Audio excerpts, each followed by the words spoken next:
एक समय था जब बृजभूषण जी उर्फ पंडित जी सोचते थे कि जब उनकी नौकरी नहीं रहेगी तब वो क्या करेंगे, कैसे समय काटेंगे। उस वक्त की कल्पना मात्र से उन्हें सिहरन हो जाती थी। लेकिन समय का चक्र ऐसा घूमा कि अब उनके पास जरा भी फुर्सत नहीं होती और उनका सारा समय एकदम सही बातों में बीत रहा है। गीता ज्ञान ने उन्हें जीवन को सही तरीके से जीना सिखा दिया है। आपसी रिश्तों से लेकर समाज के जटिल संबंधों तक को देखने का, संभालने का नया नजरिया दिया है।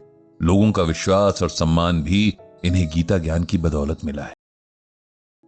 आज ऐसा ही एक सम्मान फिर उन तक पहुंचा है। उन्हें यानी पंडित जी को एक स्कूल में बुलाया गया है जहां उन्हें छोटे छोटे बच्चों को गीता ज्ञान देने का अनुरोध किया गया। यह सम्मान भी उन्हें उनके ही एक पुराने शिष्य ने दिया है जिसे पंडित जी ने लगातार कई साल ट्यूशन पढ़ाया था। ये उन दिनों की बात है जब पंडित जी कॉलेज की पढ़ाई करने के साथ साथ अपना जेब खर्च निकालने के लिए छोटे बच्चों को ट्यूशन पढ़ाया करते थे। उन्हीं बच्चों में सुनील भी एक था जो एक बहुत छोटी कक्षा से ही पंडित जी के पास ट्यूशन पढ़ने आने लगा था और हाई स्कूल तक लगातार उनसे ही पढ़ता रहा। पंडित जी को सारे बच्चों में सुनील सबसे ज्यादा प्यारा था क्योंकि वो बहुत शांत और सौम्य बच्चा था। पढ़ाई के प्रति हमेशा से गंभीर और संवेदनशील भी था। उसके इन्हीं गुणों के कारण वो जिससे भी मिलता उसे अपना बना लेता। यही सुनील आज एक स्कूल में अध्यापक बनकर बच्चों का जीवन संवार रहा था। पढ़ाई पूरी होने के बाद भी वो पंडित जी के संपर्क में रहा और जीवन के हर छोटे बड़े अवसर पर उसने पंडित जी से सलाह ली और उन्हें शामिल किया।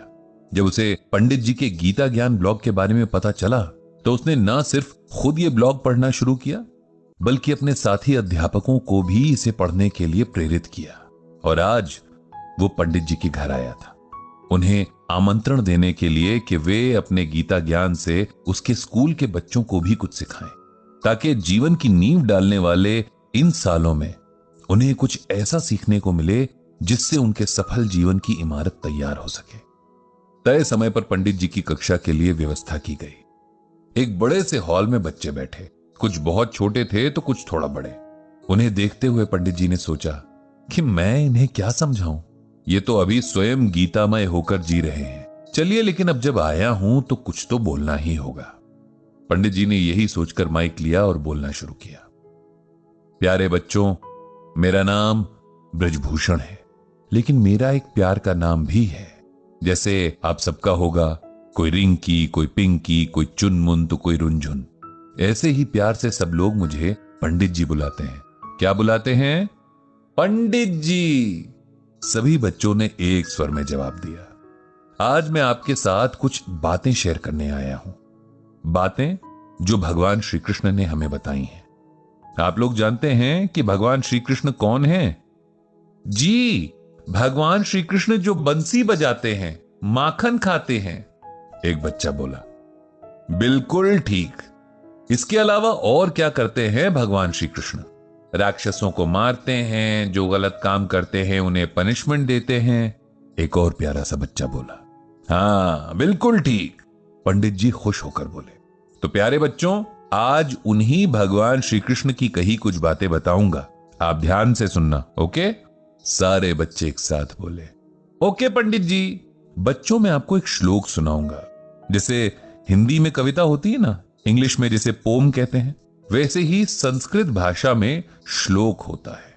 तो मैं आपको एक श्लोक सुनाऊंगा और उसका मतलब भी बतलाऊंगा।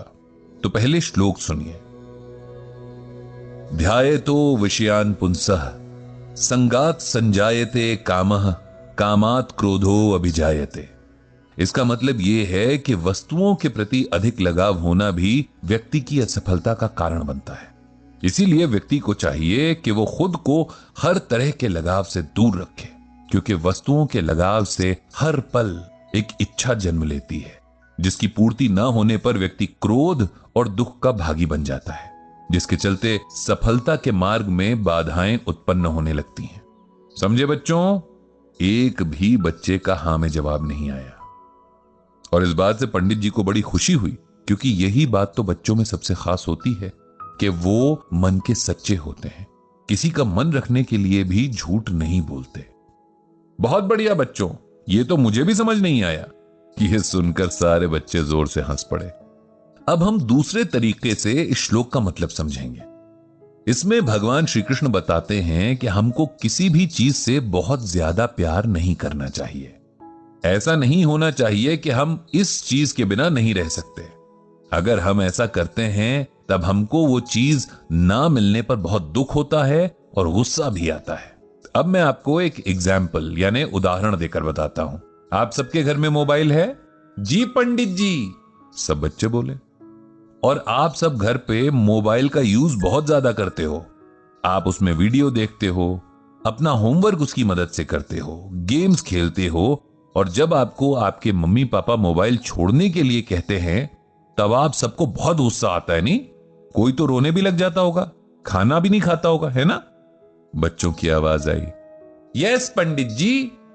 यही करने के लिए इस श्लोक में भगवान जी मना कर रहे हैं।